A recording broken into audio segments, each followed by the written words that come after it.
Bem-vindo à quinta aula. Vamos estudar nesta unidade os poderes constituídos segundo a cosmovisão bíblica. Primeiro momento, a organização dos poderes do Estado. O Estado brasileiro adotou a teoria da tripartição do poder, segundo a qual as funções do poder do Estado são exercidas em três poderes distintos. São eles o executivo, o legislativo e o judiciário. Cada poder é independente e apresenta características próprias e competências específicas. No entanto, eles funcionam harmonicamente e como um sistema de freios e contrapesos, isto é, um controla o outro. Separação dos poderes. Os homens tendem a abusar do poder, especialmente se lhes é entregue poder demais. Já foi dito que todo tipo de poder tende a corromper. O poder absoluto corrompe absolutamente. Devido a esta tendência de abuso, o poder dos nossos governantes civis deve ser limitado. Cada governo exerce três funções: legislativa, cria leis, executiva, aplicação e manutenção das leis, e judiciária, interpretação das leis. E agora nós vamos ver o seguinte: como que a Bíblia nos mostra isto? A República Hebraica tinha um governo que era descentralizado. Aqui nós vamos notar o seguinte, que esse governo descentralizado era baseado na família. Por isso nós, quando contemplamos a Escritura, nós vamos ver as famílias divididas nas clãs, nas tribos e até chegar a compor a nação como um todo. Então, ali a República Hebraica tinha governos, então, locais e tribais, que são o que nós podemos chamar de governos regionais, que eram independentes do governo nacional. Eles eram conhecidos como os anciãos, ou os líderes das cidades que se encontravam nos portões. Você pode contemplar isso no livro de Êxodo, capítulo 24, verso 1, ou em Números, capítulo 11, os versos 16 e 17. De onde surgiu essa teoria da tripartição do poder? Vamos ver a origem. A trindade divina é a origem. Quando nós contemplamos o livro de Isaías, o profeta Isaías nos mostra o seguinte, capítulo 33, verso 22, porque o Senhor é o nosso juiz, o Senhor é o nosso legislador, o Senhor é o nosso rei, ele nos salvará. Em Deus nós encontramos todos os três poderes: o poder judiciário, o poder legislativo e o poder executivo. Ele é o juiz, ele é o legislador, ele é o executor de todas as coisas. Na República Hebraica existia um reconhecimento destas três funções. O Senhor é o nosso juiz, o Senhor é o nosso legislador, o Senhor é o nosso rei. Só repetindo o texto para que a gente fique bem firmado e familiarizado com o texto. Deus, sendo perfeito, aqui nós podemos contemplar alguma coisa assim muito importante. Deus sendo perfeito, Ele pode exercer estas três funções, os três poderes. Mas nós, homens, pecadores e finitos, nós não podemos, nós não temos esta condição de exercer os três poderes. Então, deve haver uma divisão de funções e de pessoal entre os três departamentos, o legislativo, o executivo e o judiciário. Isto é feito na criação dos três poderes distintos, com funções prescritas diferentes. E como que nós podemos ver isso no caso do Brasil? Na nossa Constituição. Nós podemos contemplar né? E onde ninguém pode servir em dois ou nos três poderes ao mesmo tempo. Essa é a forma. Quando nós olhamos também, né, outra forma de haver um consenso e ao mesmo tempo uma independência, nós vamos olhar para a nossa Câmara e o nosso Senado, e nós notamos que tantas questões, tantas leis, elas são trabalhadas dentro do Senado e dentro da Câmara. E aí nós vamos ver que é como um contrapeso, a um equilíbrio para que as leis sejam no máximo justas, as leis sejam no máximo de interesse de toda a população, no caso nosso, a população brasileira. Então deve haver estas divisões de funções. Nós não podemos ter o presidente da República sendo o presidente da Corte Suprema da Nação, ou sendo o presidente do Senado ou o presidente da Câmara dos Deputados. Então, com isso nós podemos concluir, né, que onde ninguém pode servir em dois poderes ao mesmo tempo, significa então que nós podemos contemplar aí uma forma de equilíbrio, uma forma também de garantir que a Constituição do país ela seja, na realidade, trabalhada com austeridade, também com justiça. A separação, então, de poderes irá funcionar também como proteção para que não aconteça um governo de tirania. Isso é muito importante para nós no Brasil. Quando nós contemplamos o nosso país, nós estamos vendo hoje uma grande dificuldade política. Essa dificuldade ela advém também pela grande quantidade de corrupção no próprio meio político. Então, cada vez mais é necessário, para que também seja combatida a corrupção, uma separação dos três poderes. Os três poderes devem ser independentes uns dos outros e nenhum deve ter controle total sobre o outro. Por exemplo, o poder legislativo não deve ser capaz de remover o executivo ou o judiciário facilmente. E o executivo não deve ser capaz de dissolver o legislativo ou o judiciário. Isso é algo assim muito importante para que nós, como pessoas que queremos entender governo, a política, pela visão bíblica, nós precisamos prestar atenção nisso. Apesar de independentes, esses poderes não devem ser completamente separados, mas devem ser unidos através de um sistema de equilíbrio e de controle entre eles. Veremos agora, então, sobre o poder judiciário. Nós podemos já de início entender aqui Deus, a figura de Deus Pai. O judiciário é um poder que julga. Cabe a ele resolver conflitos, seja entre cidadãos, entre os cidadãos e o Estado, ou entre os poderes. A figura do juiz terreno é inspirada em Deus Pai, nosso justo juiz.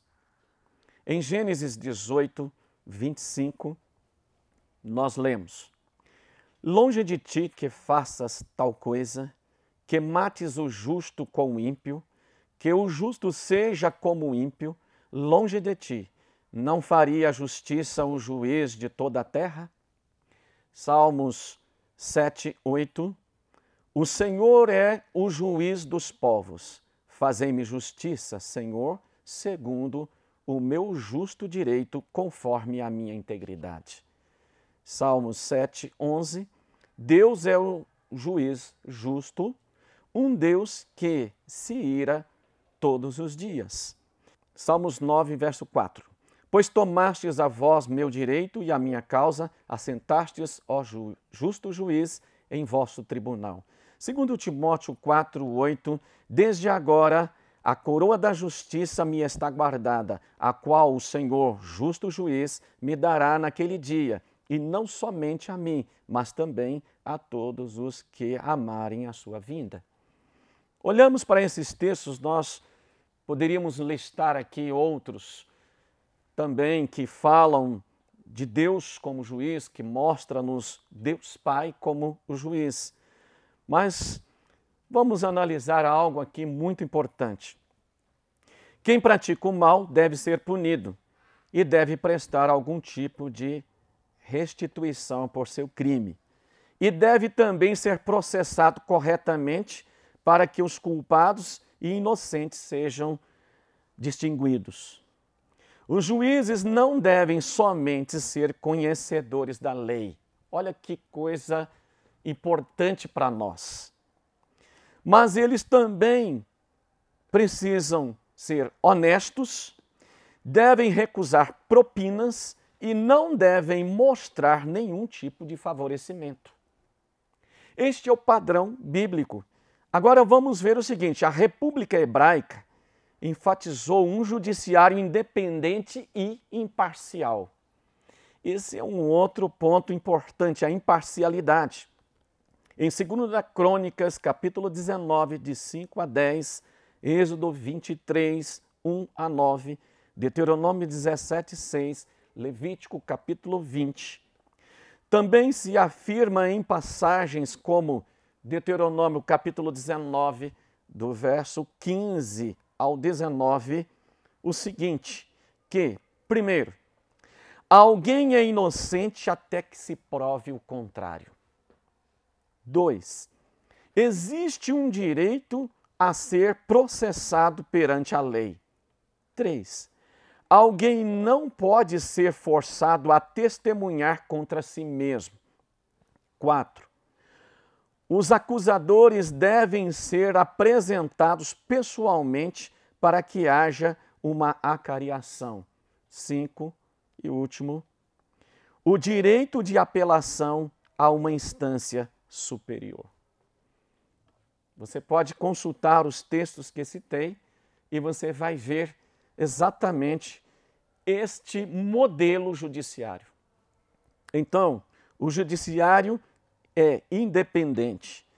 E um judiciário independente é essencial para garantir os limites traçados pela Constituição, para que a Constituição seja mantida, para que esses limites sejam mantidos também.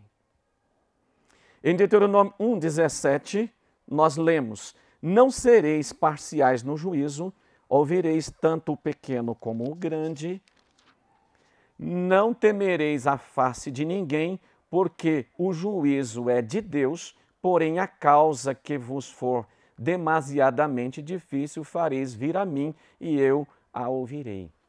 Aqui é Moisés falando com aqueles que foram estabelecidos como governos também, como aqueles que estavam dispostos a ajudar a Moisés a levar a carga, a carregar a carga que já lhe era pesada por causa do numeroso povo que ele estava conduzindo por todo aquele deserto. Aqui ainda é o tempo do deserto de Israel.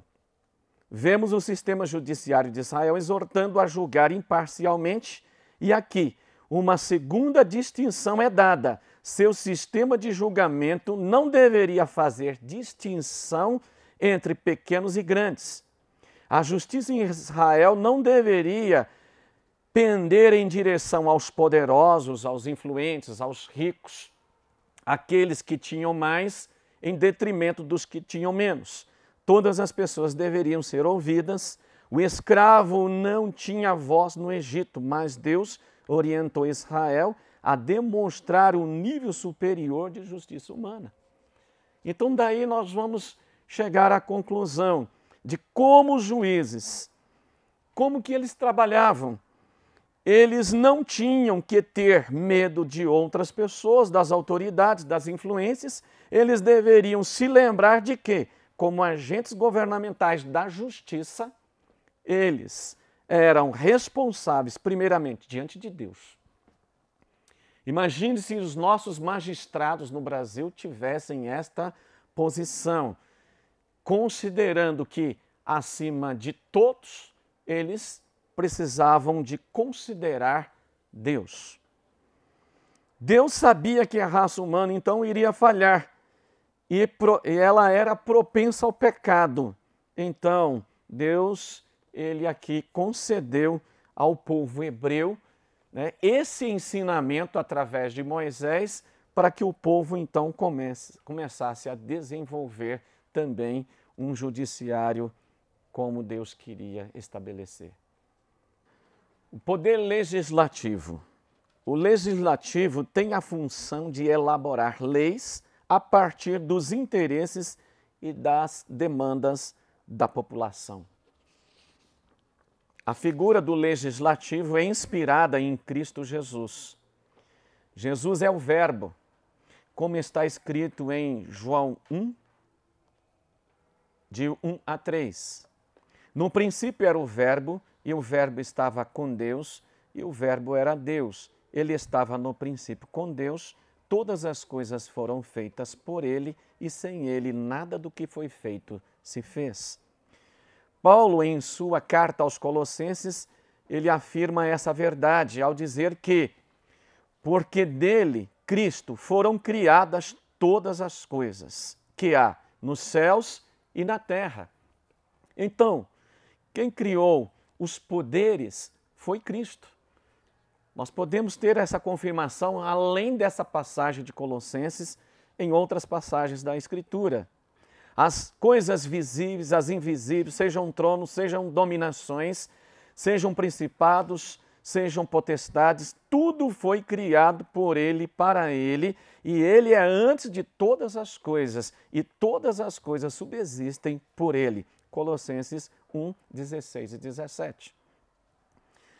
Enquanto Verbo, Jesus criou todas as coisas, inclusive as leis naturais e espirituais que regem a terra.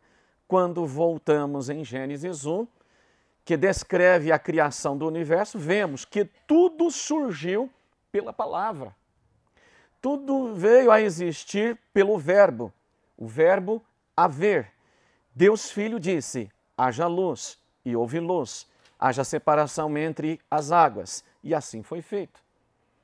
Então nós vamos ver que toda a criação, ela foi feita, tudo veio a existir pelo poder da palavra de Cristo, que é Deus. A criação do homem também se deu pela palavra. Façamos o homem à nossa imagem e à nossa semelhança. E pelo Verbo, Cristo Jesus, o homem foi feito à imagem e à semelhança de Deus. Isto é claro para nós. Então, quando nós olhamos para a palavra, nós vamos contemplar que todas as coisas existem por causa da soberania, da vontade e do poder de Deus. Há um homem chamado William Penn, ele foi um estadista americano, e em 1682 esse homem escreveu algo. Ele disse o seguinte: apesar de boas leis fazer um bom trabalho, bons homens fazem melhor. Olha que frase. Se você puder ler sobre este homem, William Penn, você vai perceber quão tremendo foi este homem, quão entendido das questões de governo foi este homem. E ele foi, então, um grande inspirador na sua época, né? Um homem que viveu numa época difícil para as questões políticas.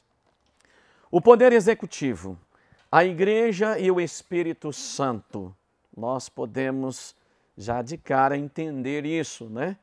O executivo é o poder que executa as leis, as políticas criadas pelo legislativo.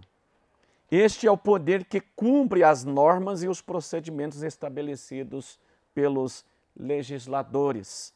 Biblicamente, o poder executivo compete à Igreja de Cristo, que, por sua vez, conta com a orientação do Espírito Santo de Deus para implantar o reino de Deus nesta terra. É o Espírito Santo que nos ajuda no estabelecimento do reino de Deus nesta terra. Então, nós podemos ver em Gênesis 1:28, nos mostrando uma coisa muito poderosa.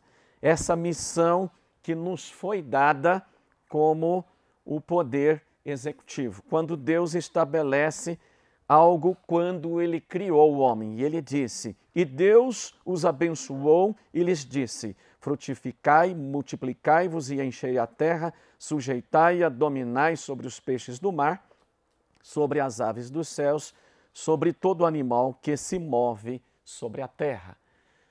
No fundo, você vai ver que aqui Deus estabeleceu o governo do homem na terra.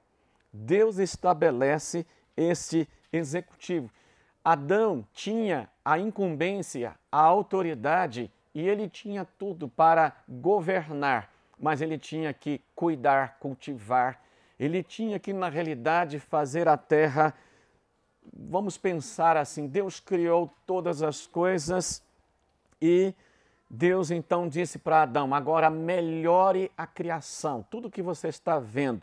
E Deus começa fazendo isso quando dá autoridade para Adão colocar nome nos animais que foram criados. Então, nós já percebemos de cara Deus dando essa competência para Adão. Deus concedeu autoridade para seu povo consagrar a terra.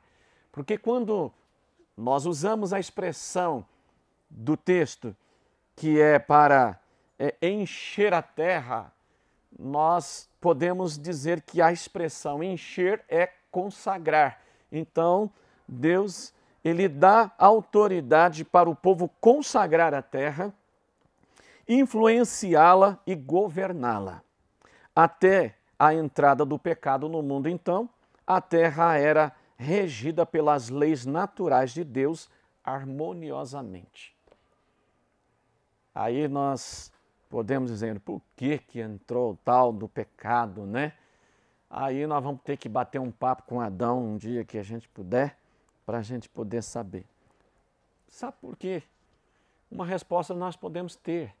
É que Deus deu ao homem o direito de liberdade, o direito de escolha. Então você vai ver que a questão de Adão não é tão má assim, é um direito de liberdade. Ele fez uma escolha que não deveria ter sido feita. Ok. Porém, com o pecado e a multiplicação da maldade entre os homens, foi necessário criar leis civis que regulassem o comportamento humano. Então daí você vai ver, para que a gente precisa de leis? Para regular o comportamento humano. Por isso que a gente precisa de leis. Os 10 mandamentos surgiram com esse intuito. Eles constituem a primeira constituição na terra e eram executados pelo povo. A lei escrita, contudo, não foi suficiente para orientar o povo nas diversas esferas da vida. Perdido no pecado, Deus Pai precisou enviar seu Filho para redimir seu povo e restaurar seu plano original. Então, quando nós pensamos na grande comissão da Igreja do Senhor Jesus na Terra, nós temos que pensar no mandato cultural e no mandato redentivo. O mandato redentivo está em Cristo. E esse tem o trabalho de restaurar todas as coisas. Jesus disse, eu vim para restaurar, eu vim buscar o que se havia perdido. Jesus foi o grande reconciliador de todas as coisas. Ele não foi só o nosso reconciliador, mas o reconciliador de todas as coisas. Então, ele restaura todas as coisas para o ponto inicial, que é o mandato cultural, que está lá em Gênesis 1 e 2, na criação. Então, Quando Jesus veio, ele veio com essa missão específica. Nesse processo, aprove Deus Pai, Deus Filho, enviar Deus Espírito Santo para habitar na vida de seus filhos, para orientá-los na execução de seu plano, na implementação de seu reino nesta terra.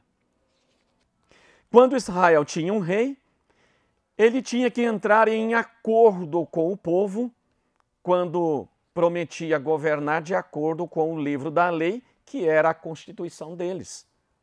Você pode olhar isto em 1 Crônicas 11, 3, Deuteronômio 17, 14 a 20.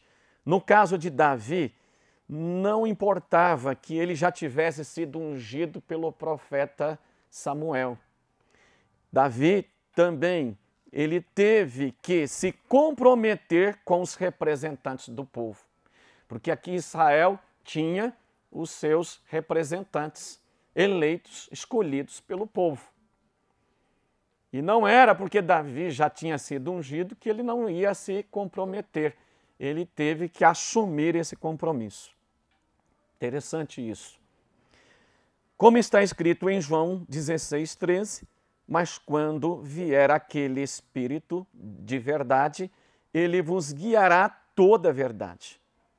Porque ele não falará de si mesmo, mas dirá tudo o que tiver ouvido e vos anunciará o que há de vir. Enquanto Igreja de Cristo, somos executores do reino de Deus nesta terra. Nosso papel é, olhando para Mateus capítulo 28, 19 e 20, ide, fazei discípulos de todas as nações, batizando-os em nome do Pai e do Filho e do Espírito Santo, ensinando-os a guardar todas as coisas que vos tenho mandado. E eis que eu estou convosco todos os dias até a consumação dos séculos. Amém. Aqui nós notamos nesse ide. Então, voltando aqui à ideia da grande comissão, né, a grande comissão não é apenas ir pregar o Evangelho. A grande comissão é ir pregar o Evangelho, mas restaurar o mandato cultural, o governo de Deus através de nós, os homens, aqui na terra.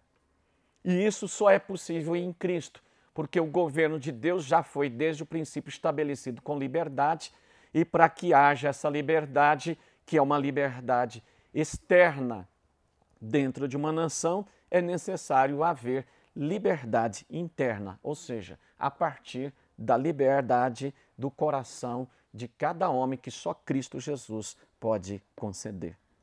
Então, as leis do reino de Deus nos são dadas e reveladas na palavra de Deus. Temos o Espírito Santo para nos ensiná-las. Cabe a nós aplicá-las em todas as esferas da vida, cumprindo assim a nossa vocação.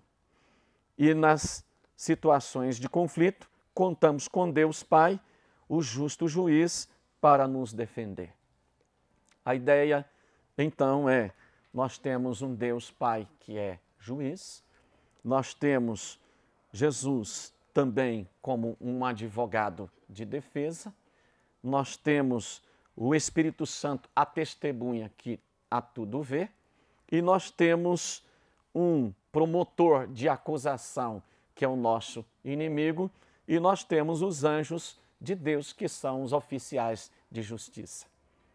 Você pode procurar nas Escrituras que você vai ver exatamente isso. No fundo, sabe o que significa o que eu falei? Um tribunal de Deus para julgar com justiça e retidão sobre todos que estão sobre a terra. Que Deus nos abençoe nisso, né?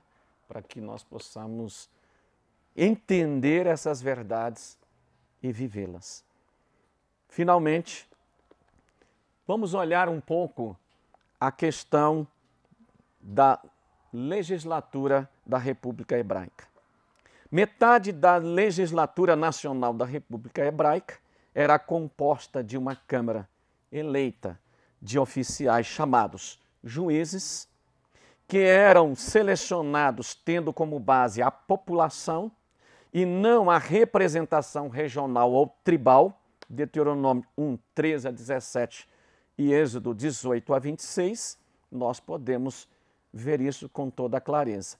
Outra Câmara, em sua legislatura, era composta de 2 líderes escolhidos e 2 escribas advogados que representavam cada área geográfica, ou seja, cada tribo.